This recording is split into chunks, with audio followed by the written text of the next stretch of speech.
Well, thank you for coming to the symposium, and thank you, Ken, for the presentation earlier. I think we really enjoyed that. This afternoon, the next speaker is Dr. Valarie Tynes. She is a veterinarian, a graduate of Texas A&M, and she's double boarded in animal behavior and animal welfare. And she works, I have to just tell you a little bit, she works for Ceva, which is a pharmaceutical company, and her role is really to try to reduce the stress on animals when they go into veterinary clinics or in their homes and stuff. And it's basically a little bit on pheromone interaction and stuff. Are you going to speak on that now? Or no? No, okay, I'm sorry. But it's really another interesting topic, and maybe someday you'll be able to hear her on that.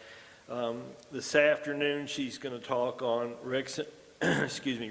recognizing Abby, normal understanding of the role of behavioral pathology when training dogs.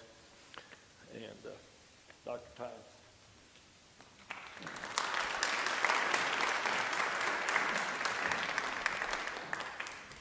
Thank you.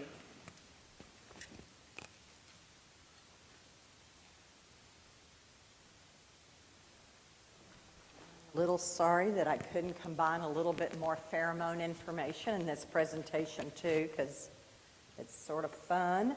But I didn't know how much overlap we would have in our audience. I didn't want to repeat things that some of you might have heard already. So I want to know a little bit more about my audience this afternoon, now that you've grown a bit. If you will, how many of you, do we have any more veterinarians this afternoon than we had this morning? Do we have a few veterinarians? All right.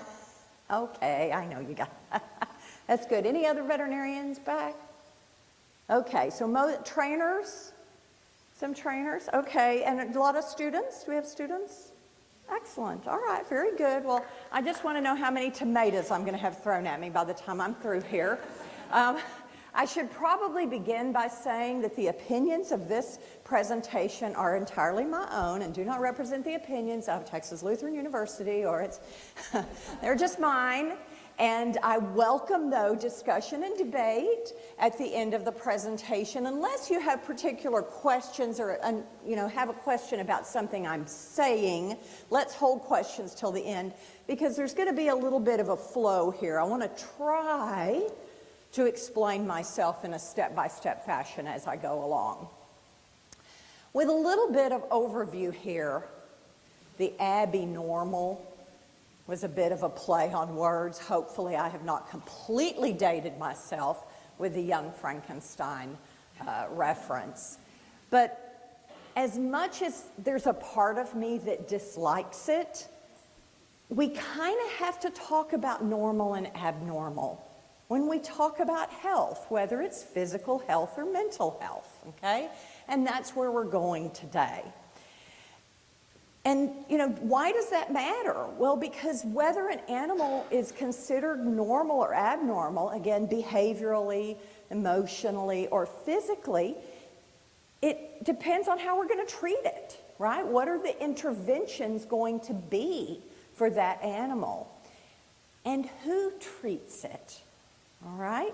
If you have a mental health condition, when do you go to a doctor? When do you go to a psychiatrist? When do you go to a therapist? When do you go to a counselor?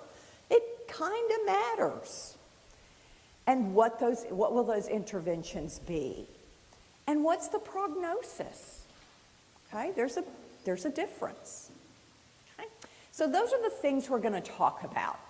And like I said, you may not like to try to look at things as normal or abnormal. Again, I really don't like to do that.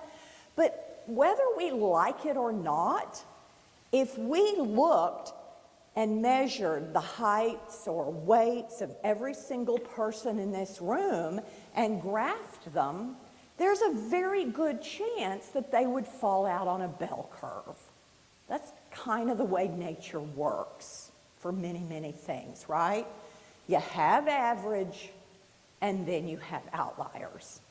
Now, where we draw a little line and say if you're past this point, you're abnormal, I understand is an entirely gray area.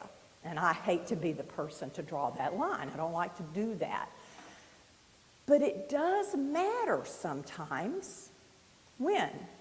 Well, when we're talking about animal behavior, especially pet animal behavior, if you're that outlier and it affects how well you cope living in a modern day home, it matters, right? And studies continue to tell us that when people relinquish their pet to an animal shelter, whether or not behavior problems are given as the primary reason for relinquishment, more than 50% of people do continue to mention a behavior problem as a factor, if not the main reason. So how an animal behaves in a home is important. And while I have met people who picked out a dog or cat because its color matched or did not match their sofa, that is few and far between, right? Most of us choose our pets based on how they behave. I love my lab because she's a snugglebug, because she's relatively laid back, okay? Because I don't have to buy a herd of sheep to entertain her. Behavior matters. And as an example, if I drop a book on this stage right now, if one of these dogs were to bolt out of here and take 10, 20 minutes to calm down, that would be a problem. Now, if one went and then settled down, that'd probably be normal, probably be acceptable, right? If one laid there and didn't even notice, we might wonder how its hearing was. But there's variations to behavior that lie on a spectrum. And when it lies too far on one end of the spectrum, it can make an animal not be a good pet or not be appropriate for the job that a person gets it for. And one of the biggest challenges I have in my practice, and I think most of the veterinary behaviorists will tell you one of the biggest challenges they see, are people that get animals for particular jobs. Like, this is my new agility dog. I want this to be my champion agility dog I've always wanted. Or this is my hunting dog. Or this is my hiking buddy. And then find out, sorry, this probably isn't going to be able to be your hiking buddy. And how do people cope with being told that? Do they keep that pet and accept that it can't be what they want it to be? Or do they medicate it or, try to train it or force it to be that square peg into that round hole? So those are why it matters. When we're talking about normal versus abnormal, we kind of do have to talk about two populations, if you will. So first I want to talk about puppies, when you're faced with a puppy. And then we'll talk about an adult animal, one that's already past its developmental, its critical developmental periods, because those are two different populations and we have to kind of go about them two different ways. With puppies, we still have a little bit more opportunity. So I think it's really, really important that we recognize right away whether we can consider a puppy normal or not, but also what can we do to ensure that that puppy develops into the most normal animal that we can possibly help it to be, okay? So the first thing I always like to talk about with puppies is, again, understanding that genetics is important. I remember being asked very early on in my residency, well, have you learned, is it genetics, or is it nature, or is it nurture? And it didn't take me long to be able to say, oh, it's both, right? It's not an either or thing. But I still meet in particular veterinarians every day who want to say, well, wow, isn't it crazy people have crazy pets? This is really a very, very common attitude, that if the pet has a problem, it must be the owner's fault. And one of the things I never, ever imagined until I went through my residency and I started seeing lots and lots of problem animals, I never imagined how many animals were out there that were messed up, it seems like from the womb. And this dog, this poor little dog Mandy that we saw, actually it's been within the last probably 10 years that I saw this dog, always comes to mind when I think about the role of genetics. Because this is a dog that made this issue so clear to me. Because these owners had purchased her. These were really great owners. It was a lovely family, educated people who had done all of their homework, bought this dog from a relatively reputable breeder. They had, again, sort of researched the breeders in the area, went and picked the dog out at about 8 weeks of age, brought her home. I do forget what the breed is, some type of Mastiff. But they brought her home, and they described bringing her home, lying her down in sort of the foyer or the front room of their home when they got there, and later that afternoon realizing she had not moved. This dog was afraid to move. So, they tried taking her other places in their home, and pretty much no matter where she was, this dog was virtually terrified of everything. And that's the way she was for the next few months. And again, fortunately, they didn't wait till she was 3 or 4 years old to bring her in, which seems to be the norm. They brought her in by the time she was a few months old. But that's the way she was from the day they brought her home. In our appointment, this dog stayed at her owner's feet, again, virtually not moving for the majority of the appointment. We offered her Kongs and treats, and she, did one of those, right? She might reach out, lick something, take a treat, and lie back. It's the most fearful dog I've ever seen. And these are the dogs that if you went to a shelter and tried to adopt it, that somebody would say, oh, it must have been abused, right? And if you're ever confronted with or presented with a dog like this as a trainer, imagine how the poor owner's going to feel. Are they going to think, oh my God, they must think I'm a horrible person. I've done something to my dog. And this is why I think a lot of people don't want to talk about behavior problems with their veterinarian or veterinary staff, because they're afraid they're going to be blamed, because they don't realize that genetics plays a very big role in dog behavior. And in particular, what we call kind of the boldness, shyness spectrum is the area that we have found to be most heritable. So basically what I love, a colleague said this the other day and I really like it, there's no such thing as a blank slate. So we like to think when we go get a puppy we're starting with a blank slate. Well, no, we're really not. Okay? There are genetics that lays a foundation for us. And we need to be aware of that. Now, what we do next can certainly make or break them to a great extent, but we do need to understand that genetics is laying a foundation for us.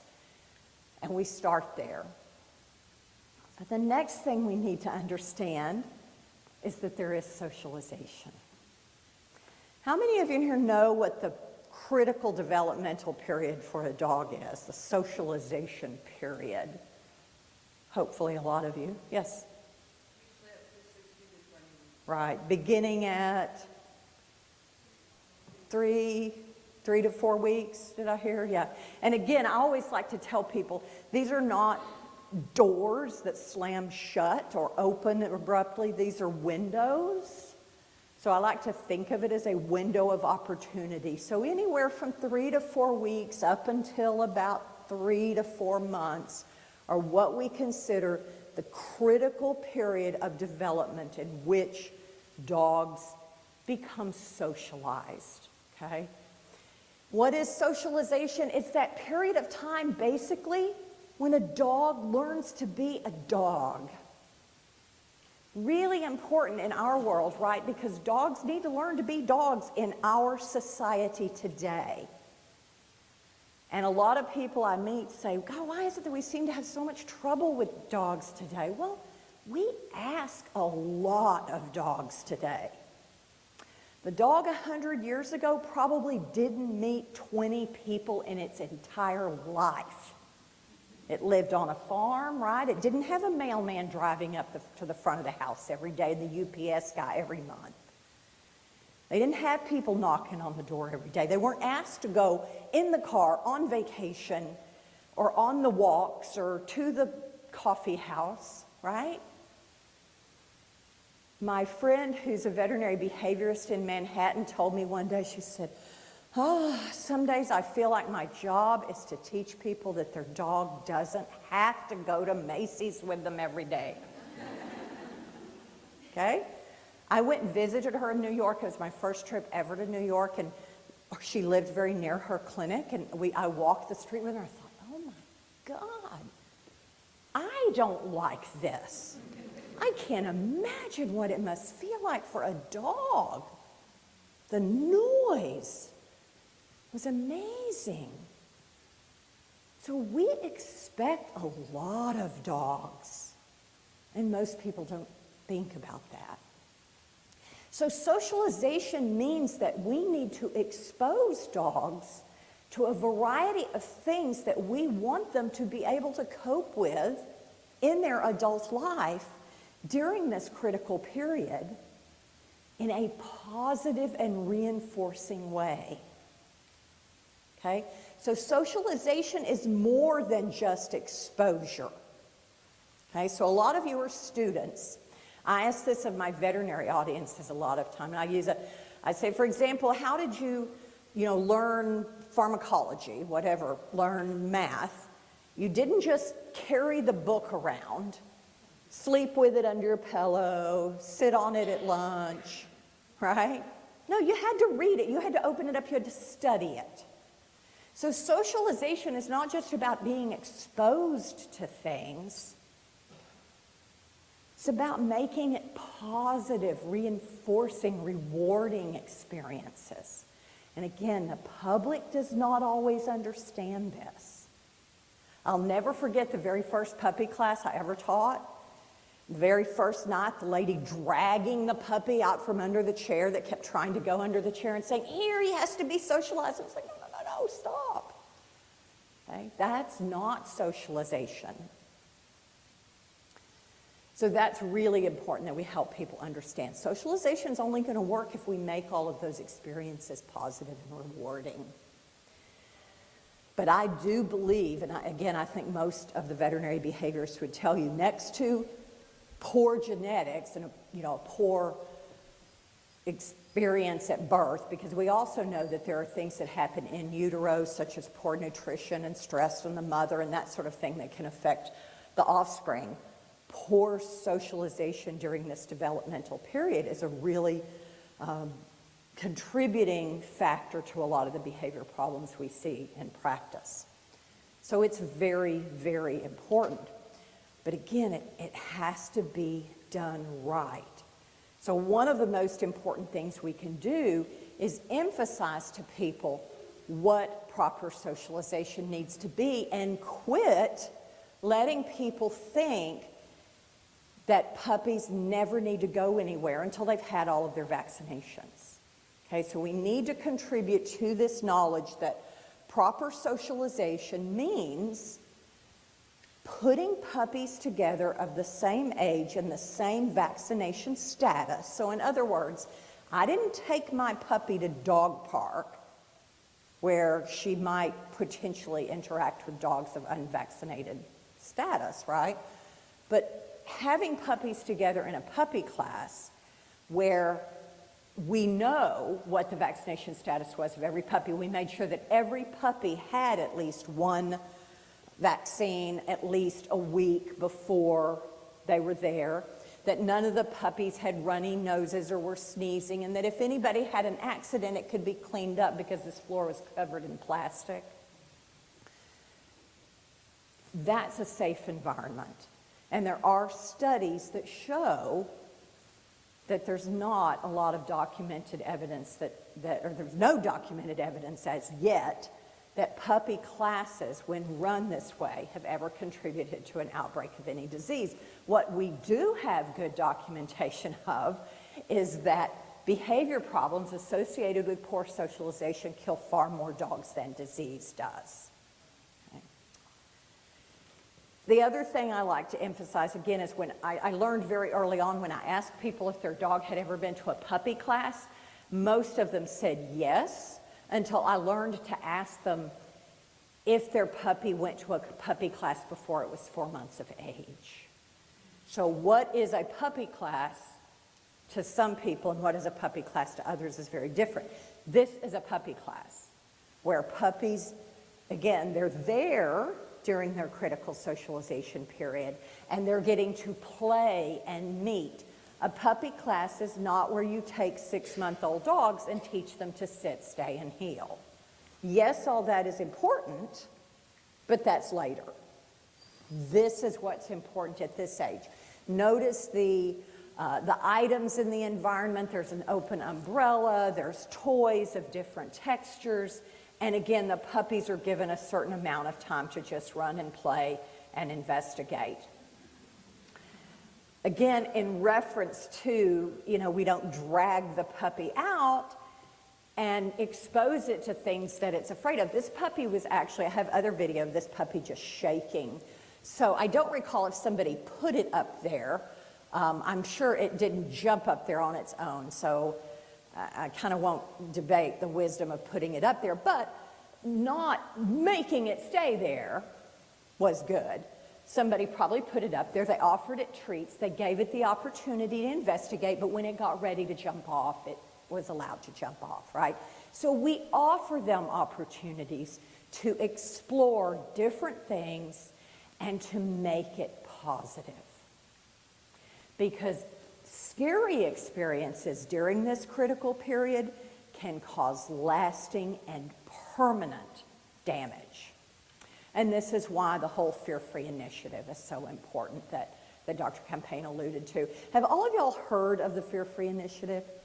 If you're not in the veterinary field, you may not have, but I urge you to go home and look up fear-free happy homes on the web and learn a little bit more about it, because this is something that we want to see take off. Again, not only are we trying to get veterinarians to be more aware of how we can accidentally damage animals in the clinic, but we want pet owners to be more demanding of a fear-free veterinary visit, because that's what's going to drive this, okay? There's no reason to force an animal, especially a very young dog, into a situation that's going to terrify it, because again, the effects can be permanent and can be more than just making the dog afraid of the veterinarian, and I have a case we can talk about later if we have time.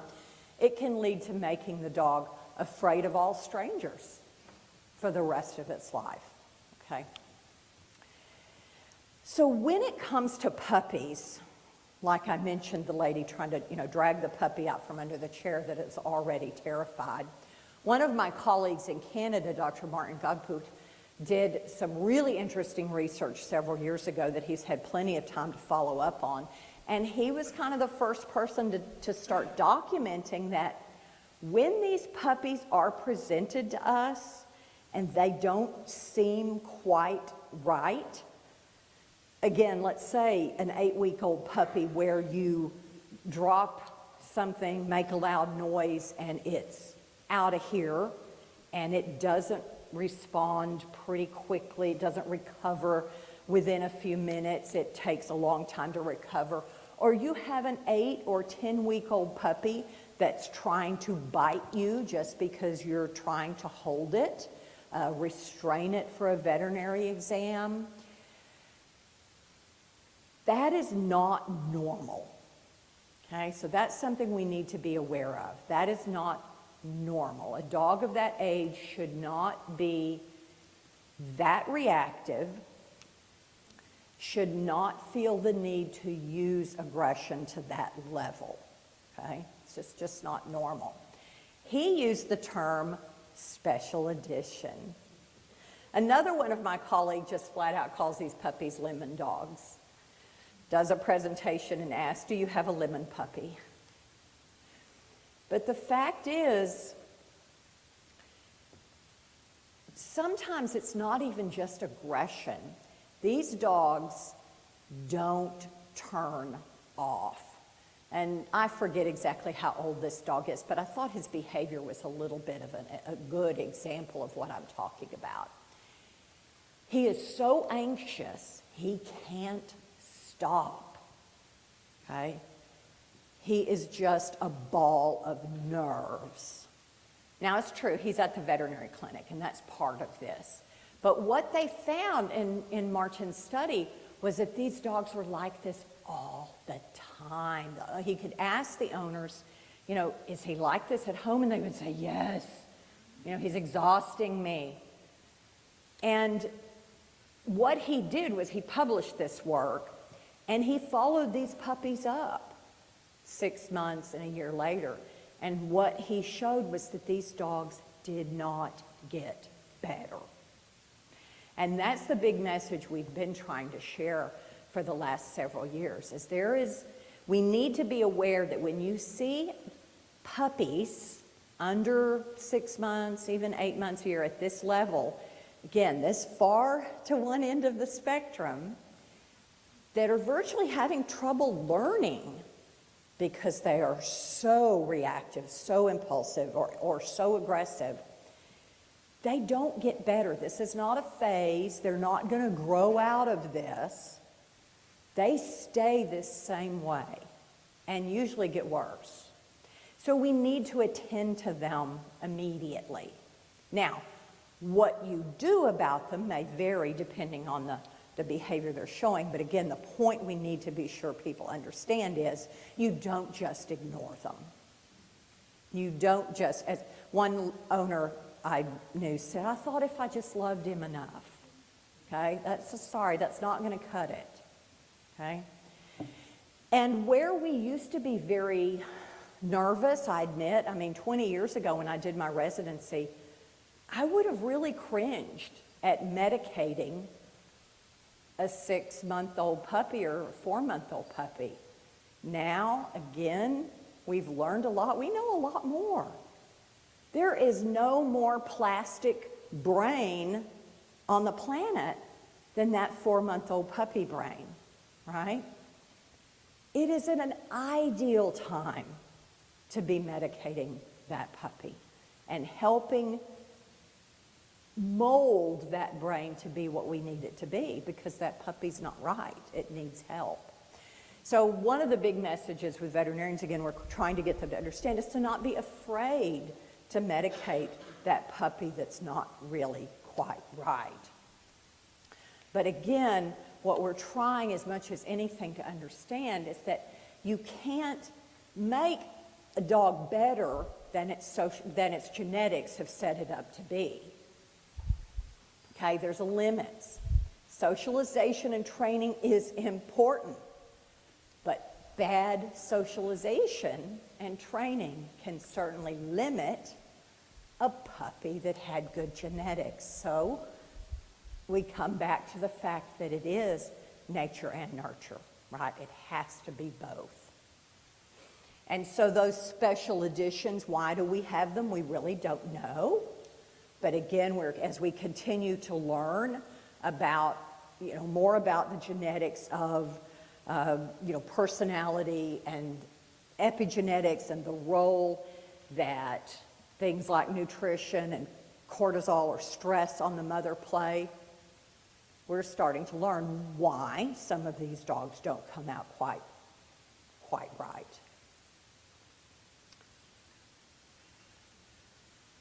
Talk about adult dogs. So what do you do when you are confronted with an adult dog? So he's past his socialization period, and he's terrified. This is probably what I get confronted with most of the time. And again, it's very frustrating to me because a lot of opportunity has been lost. The owner has usually failed to socialize their dog appropriately. I don't really know, was he ever normal? A lot of these dogs come from shelters, right? None of us may know how this dog started out.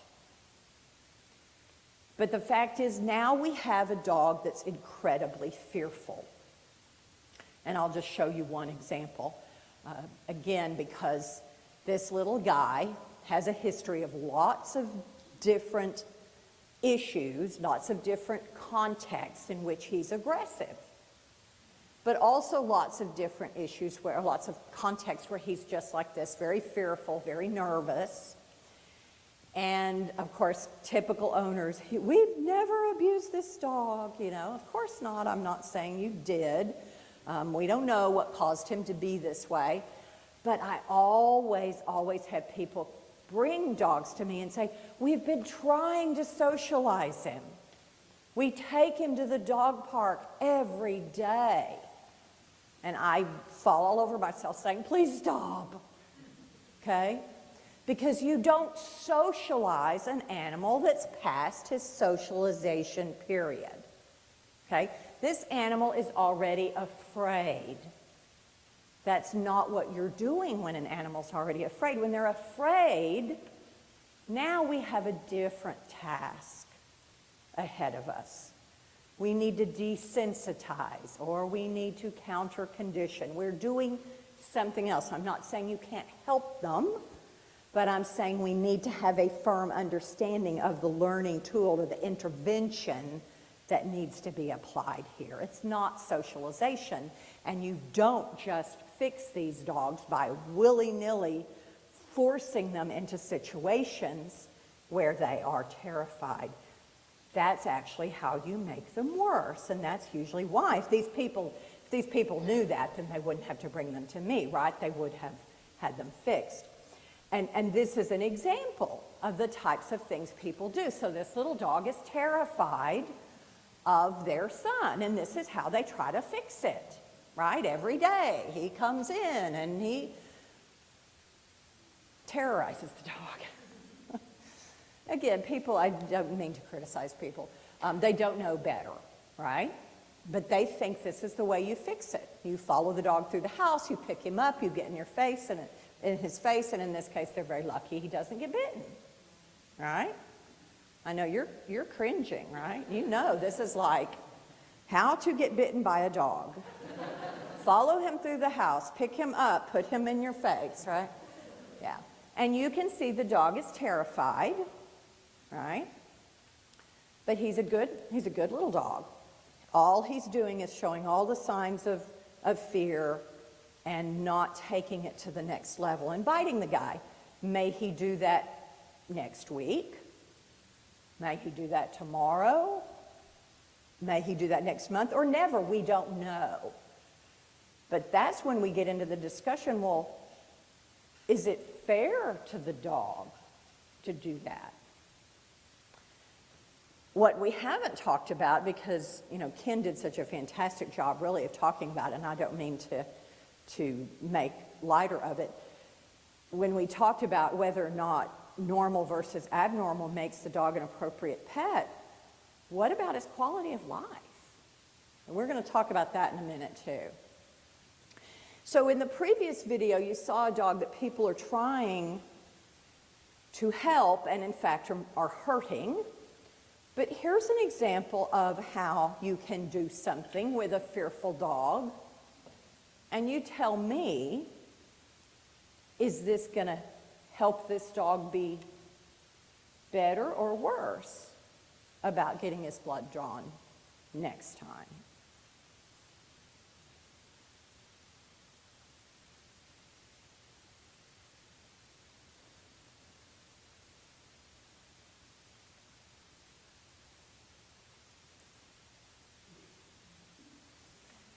It's a little scary. These guys are very, very good, very experienced at working with each other. I know when I show the video, a lot of people are like, but what do you think? Are they decreasing the chance that this dog will be worse next time he gets his blood drawn? Yeah, why? Because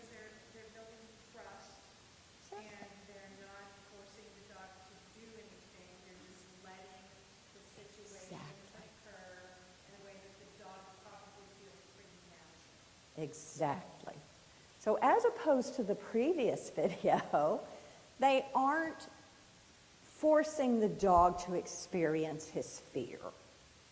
And that's the difference. And that's just the point I want to make again, why I say socialization isn't about forcing dogs to experience their fear. That's not what it is. You can help a dog get over its fears, but you do it, as Ken has already shown us much more beautifully, by associating these behaviors with very positive things and giving the dog a choice. And this is a dog that's historically been very fearful at the vet. And that's what happens when you put a dog in the hands of a really experienced team that knows how to work together. They're talking, they're communicating. If he stiffens, the girl standing would say, stop, wait a minute. When he stops eating, she speaks to her. She's saying, I'm touching, I'm poking, So it's really about good communication in this particular setting. So what are some of the examples of what I consider abnormal or pathological type conditions where we need to be careful about how we deal with them? Well, aggression. If I had my way, veterinarians would not just send dogs with aggression problems to trainers, okay? Aggression in dogs is usually a pathology. I consider it a pathology that needs to at least have the training overseen by a veterinarian. And again, because I just like to show examples. Let's see if this video wants to run. This is just an example of a little dog. It's funky the way they took this video, but anyway. I don't know if you can see how dilated his eyes are, but his pupils are really dilated. I believe the reason she's having him bite the blanket or whatever that is around her arm is because if she wasn't giving him that, he would be biting her.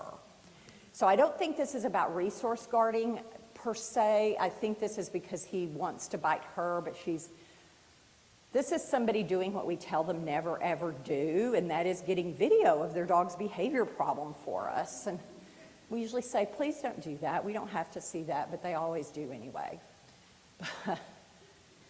This is a really classic fear-aggressive dog.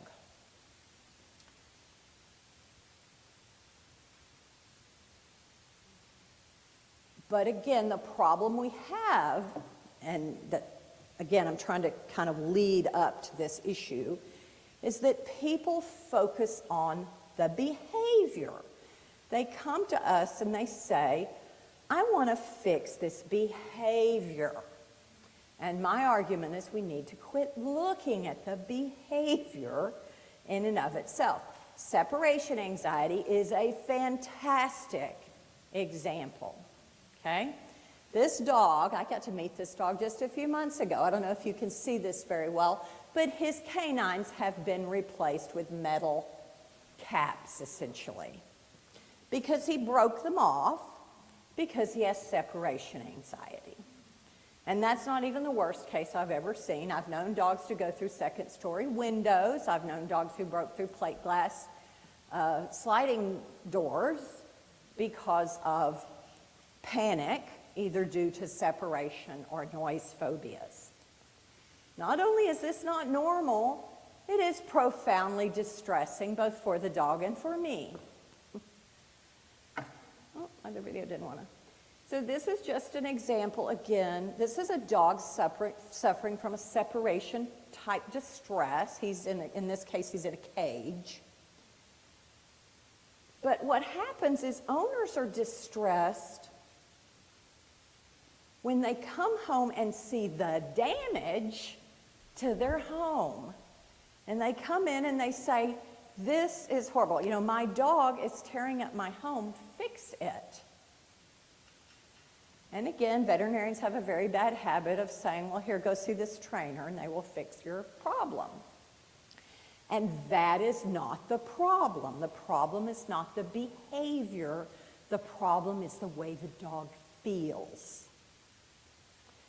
Again, we need to focus, and I'm always saying, think about how the animal feels, because usually if you change the way they feel, you will change the way they act. Just naturally happens.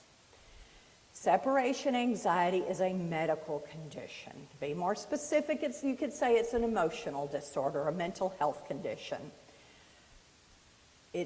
If it's going to be seen by a trainer, it needs to be under the care of a veterinarian, because usually those animals need medication.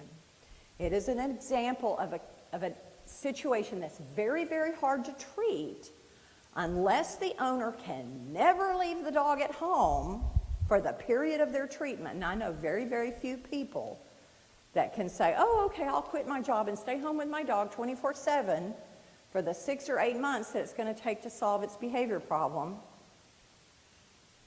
and then I'll go back to work. That's kind of hard.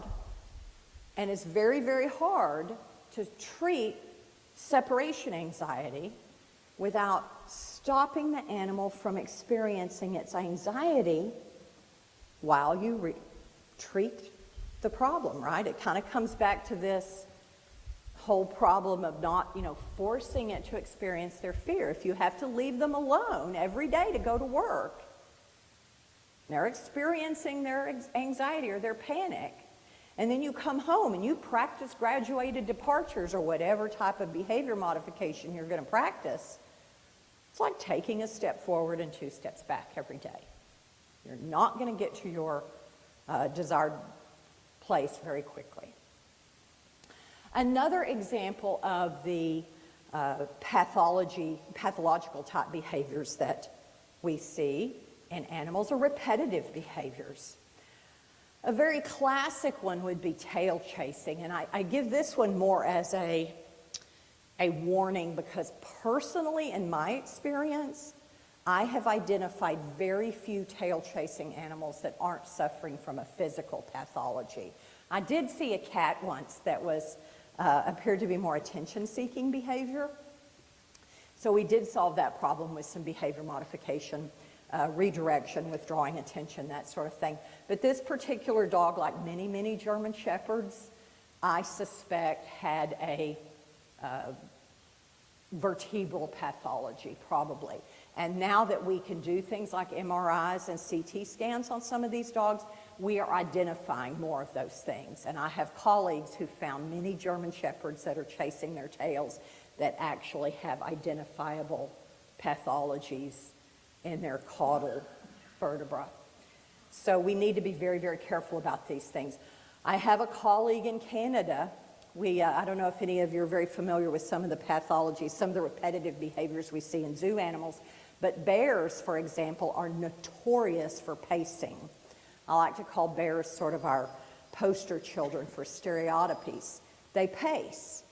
She has a bear that has dental disease, and whenever its dental disease gets bad, it paces. And when she goes in and works on its teeth, gets him the right, treats him, I think, with antibiotics and some pain control for a while, the pacing stops.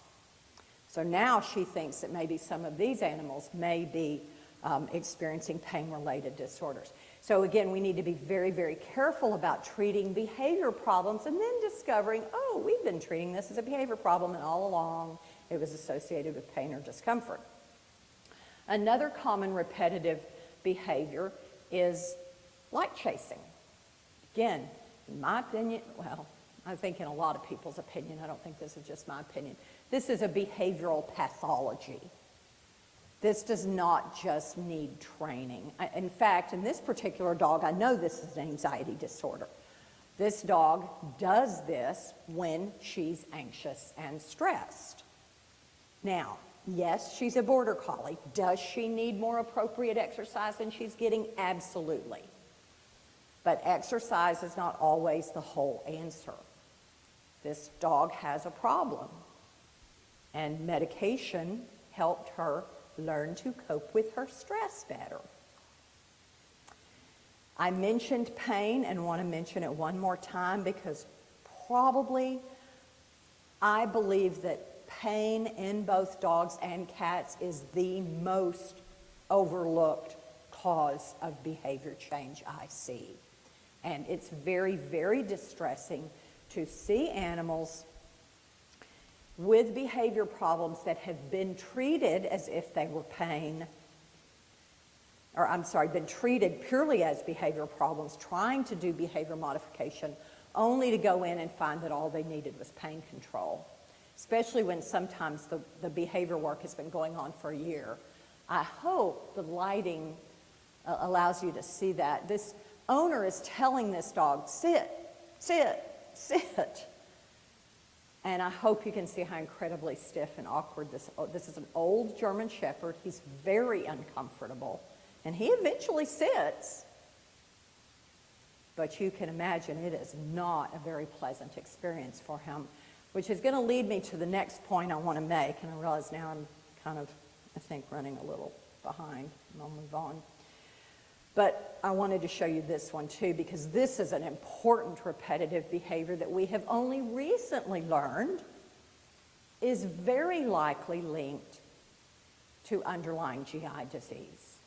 And since I get this call pretty frequently from veterinarians, dogs that are surface licking, they lick the floor, they lick the walls, not necessarily dogs that lick hands and feet a lot, although I kind of keep it on my radar.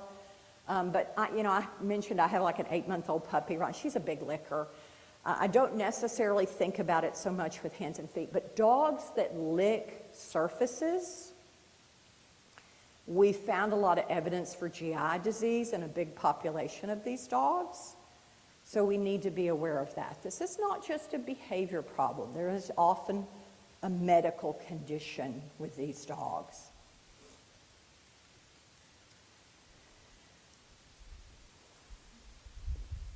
So, again, what's in a name?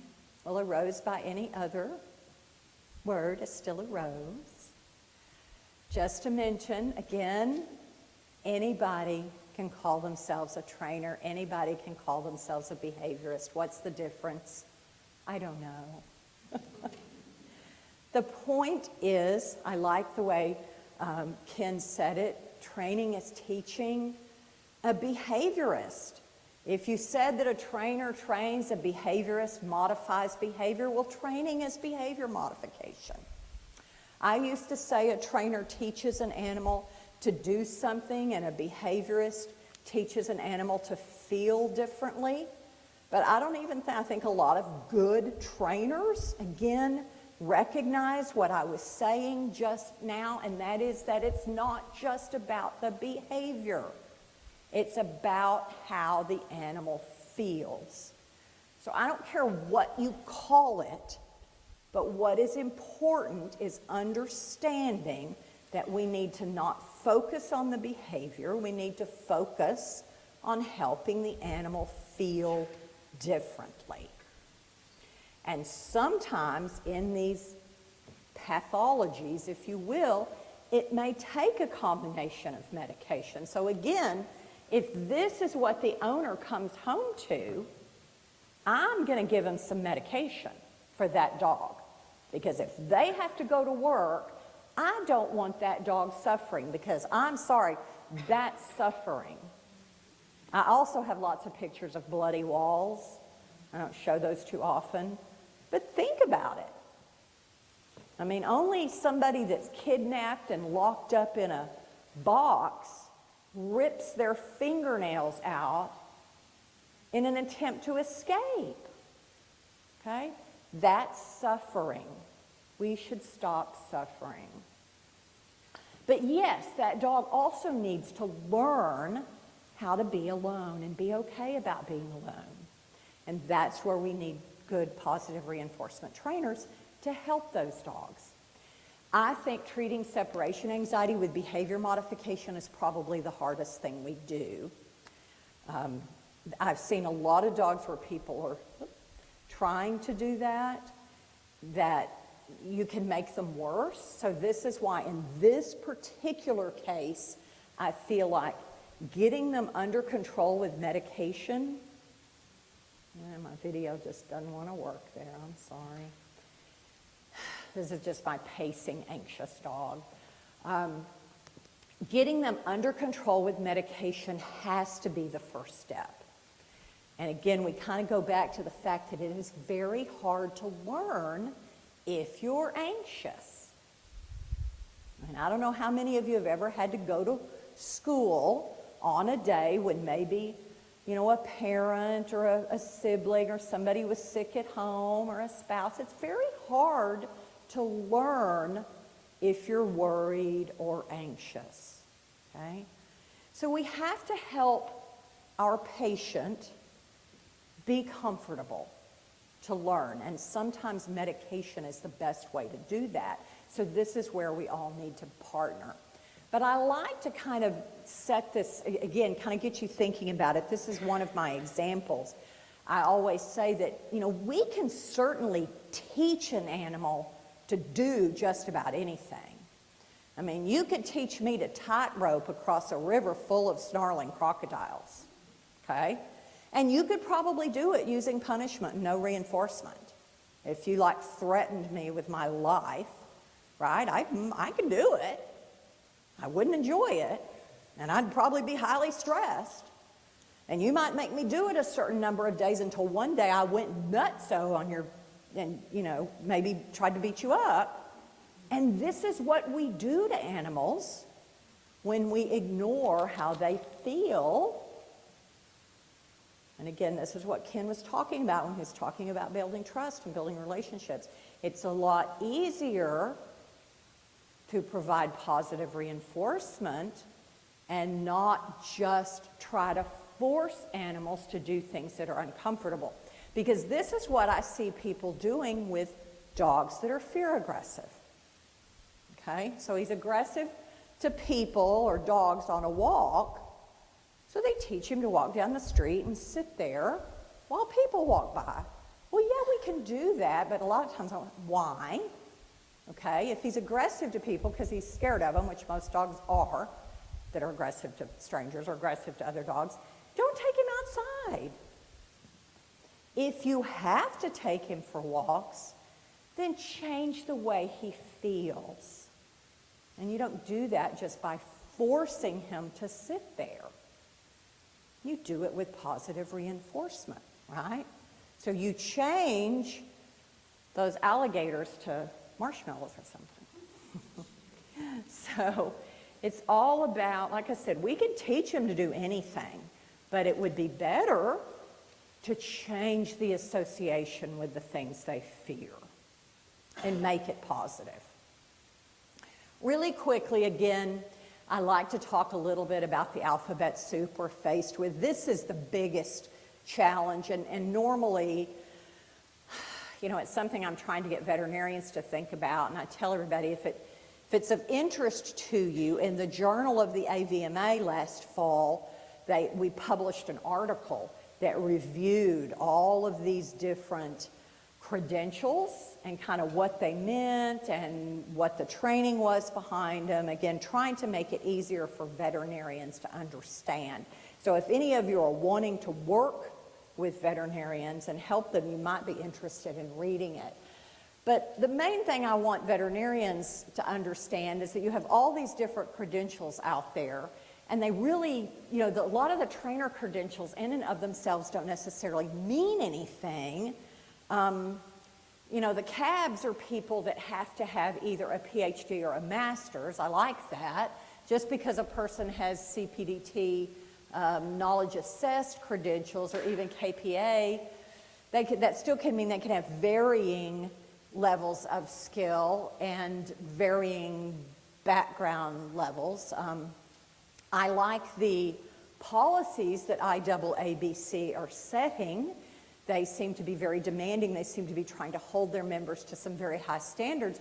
That doesn't necessarily mean everybody's doing it. I put ACVB in there just to say, that's who we are. We're veterinarians. We have to practice to a certain standard because we have a veterinary license. It can get snatched away from us if we don't.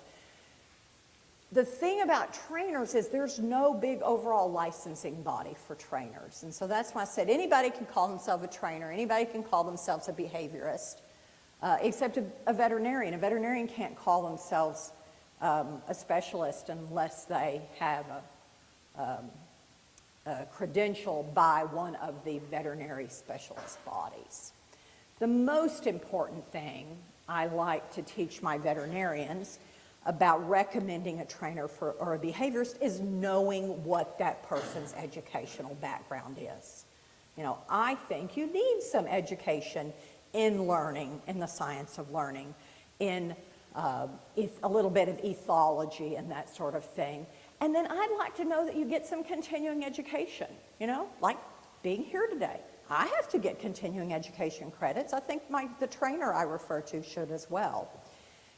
I think they should be positive reinforcement based. And again, we can debate this if you want. Unfortunately, Ken set the stage for me, so maybe I don't have to, but I'm sorry, I see absolutely no reason why anybody should have to put a prong collar or a shock collar on a dog ever. There's just not any reason for it, okay?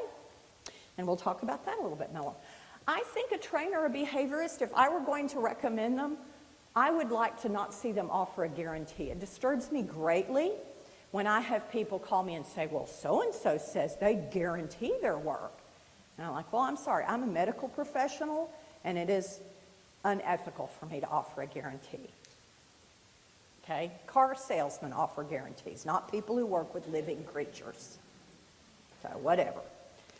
And then I prefer that, you know, you have actually seen someone witness their training, and then maybe someone you trust. So I will admit that if Dr. Laura Haug in Houston, the other boarded behaviorist, knows you and recommends you to me, I would probably recommend you to my client.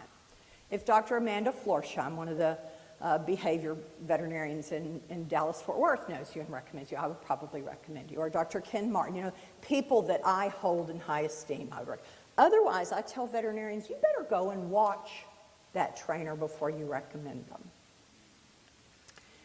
And the reason I believe that positive reinforcement is so important is right here. And again, it's because I think Susan Friedman said it best, and I feel like Ken was really talking about this when he talked earlier. He said it in a little bit different way, but this is what Susan Friedman refers to as an ethical hierarchy of procedural choice. And this was actually, if I recall correctly, developed for the treatment of mentally disabled children. So think about it. It is not ethical, really, to use positive punishment on disabled children anymore.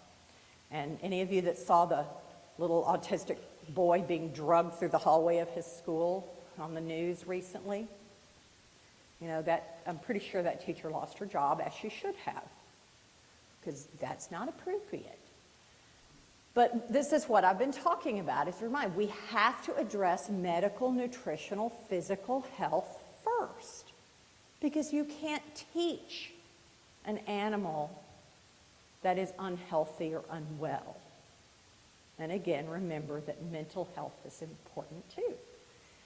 And then we look at antecedent arrangements, and I haven't gotten into a lot of applied behavior yet, but it basically, again, it's about setting up the environment, right? So we don't get mad at the dog for chewing on your shoes.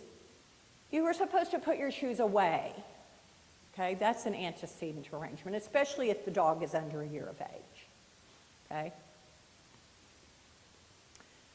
And we use positive reinforcement because we have evidence that it is easier, it is more effective to reinforce behaviors we like than to punish behaviors we don't like. And individuals learn better. I like to ask, how many of you would go to work just because you feared being fired? Think about it. You go to work because you get a salary. If the only reason you went is because you were afraid of a repercussion, that wouldn't be a very enjoyable job, I bet. Okay? It's much more enjoyable to do things for the reinforcement. And again, all of these other things we didn't really have time to talk about, but there's a reason why positive punishment is on the bottom. And I had to add this at the last minute because Ken was talking about it. It's a great visual because he was talking about trust accounts, and I love it. I share this with my clients because it's what the whole world is all about. But especially with our pets, it's a great visual. We build big trust accounts. I have to do this with my husband every day. Put something in the account with our puppy, right? Lots of reinforcement, treats, praise, lots of stuff because, yes, she has a little eye infection right now, and he's by himself at home with her, having to put drops in her eyes. Okay, that's kind of scary. But fortunately, he's been doing a lot of this, so he can afford a little drop out of the bank. It's good stuff. So again, I tell veterinarians, yes, you have normal young dogs and they need to learn to sit, stay, and heel. Send them to a trainer. Sporting dogs, you know, they go to trainers. A lot of those guys use a lot of shock, and I'm not even going to go there. That's their deal. Working dogs, I'm thrilled. I know there are a lot of great behaviorists like Ken that are getting those dogs into a new world, those trainers into a new world. That's fantastic. Those dogs need training. But again, we need to be cautious about what we do with dogs that are behaviorally abnormal. We need to recognize them and just be a little bit more careful. All right, and I'll wrap it up with that. Questions? Debate? Rotten tomatoes? I'm okay. Okay? All right. Thank you.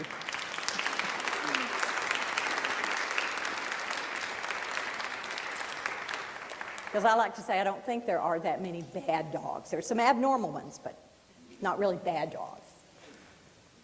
I know there aren't any here. Yes? One of the things that I've encountered a lot is having clients that are reluctant to start medication for their dogs. Yeah. Do you have advice on how to help convince them? There are a couple of different ways I approach that. It does depend on the severity of the dog's problem and how, what the owner's concerns are. So if the problem's not too bad, I certainly would urge them to talk to their veterinarian about natural approaches. So maybe first step is pheromones. Maybe we add some of the natural products, and there are a couple of natural products out there with really good science behind them. Angstitane is one of them. Zylkene is another one. It's Zylkene. It's another one. So they can do sort of a natural approach first. But if those things don't do it, I guess what I tell my clients is, if your dog broke its leg and it was in pain, would you give it painkillers? Your dog is experiencing emotional suffering. And again, I also urge you, please tell them to go to their veterinarian, because one of my big, I'm sorry, are you a veterinarian? I didn't, okay. Yeah, really one of my big, and I know this is a problem because veterinarians are woefully uneducated about behavior right now, but you walk a very fine line.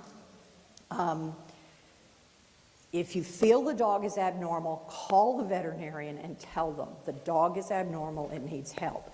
If the veterinarian won't, call me or the behaviorist in your area, or talk to a behaviorist and let us try to help the owner. Tell the owner they should consult a behaviorist with you. Let's do something. But that's a really tough subject for a lot of people right now. It's just we need to all stay in our little path, but I don't want to see dogs suffer. And I know some veterinarians aren't helping because of their lack of education about these drugs. But that's the approach I take. Your dog is suffering. Yes?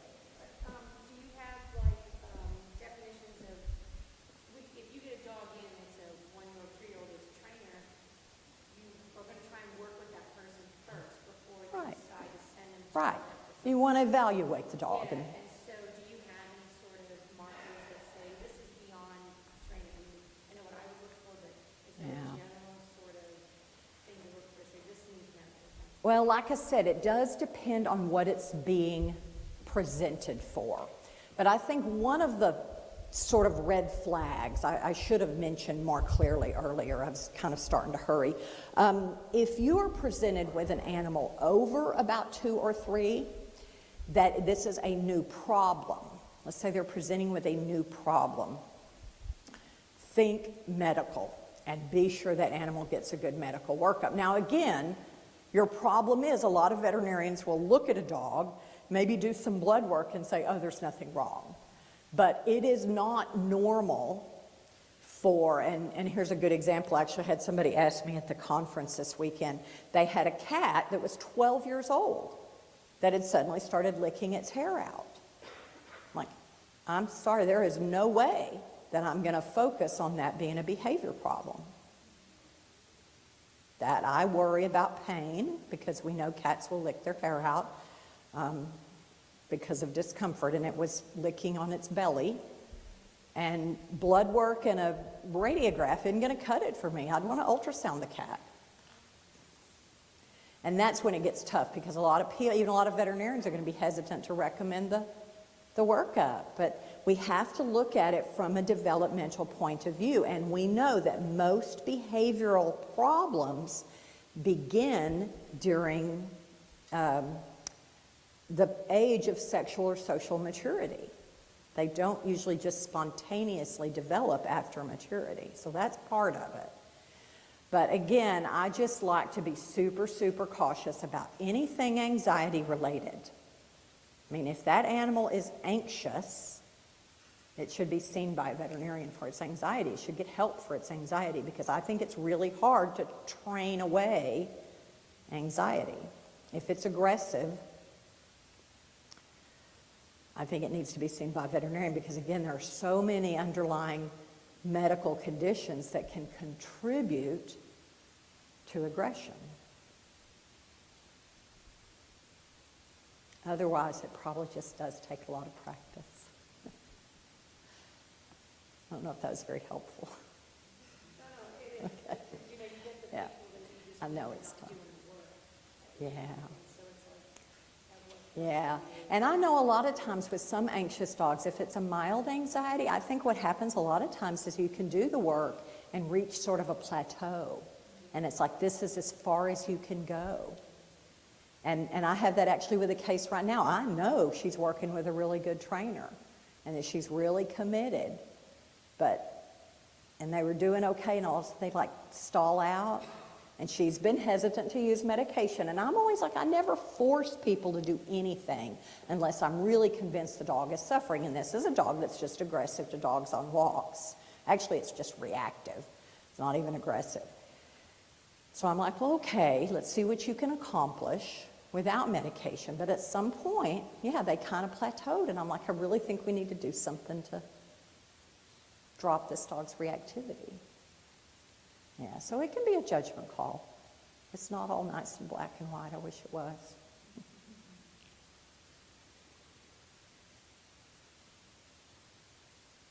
All right. Thank you very much.